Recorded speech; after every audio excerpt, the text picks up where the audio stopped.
Почитувани граѓани, антикорупцијскиот тим на СДСМ веќе објави за сомнителните сделки за преземање на Стопанска банка Ада Битола од страна на Алта банка. Откривме дека банкарот на Вучич стана банкар и на Мицкоски. Побаравме финансиското разузнавање и финансиската полиција да отворат истрага за ова крајно сомнително преземање. И побаравме да се испитаат потеклото на парите, како и ризикот за перење на пари. До сега нема никаква реакција на ниту една надлежна институција. Молк. Дали причината за ова е што овие трансакции се нераскинливо поврзани со финансиско-политичката мрежа на структурите на Мицкоски и ДПМН? Денеска откриваме уште еден доказ.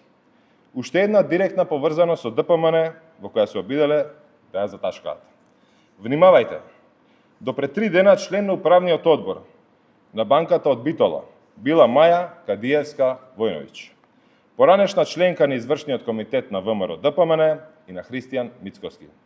Само 5 дена по пресконференцијата на СДСМ од банката соопштуваат дека одлуката за нејзино именување е ставена вон сила. Пресконференцијата на акт беше на 12 декември, а Кадиевска е сменета на 17 декември.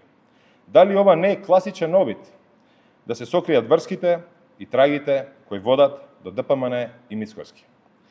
Не врски. Тие ја воделе банката очигледно. Разоткриени се.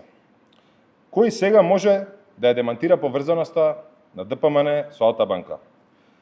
До сега на ДПМН требаше да им биде јасно дека вистината не може да се сокрие. Исто како што не можат да се сокријат бројните скандали во соседна Србија, кои се поврзуваат со сопственикот на Алта банка Давор Мацура и СНС на Вучич.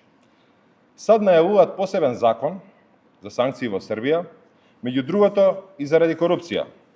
Ке чекаат ли македонските институции некој од надвор да реагира или ќе преземат нешто? Ги потсетуваме, реагирајте, постапувајте. Времето поминува, доаѓа одговорност. Секој што прекршил закон, ќе одговара. Акт продолжува со работа.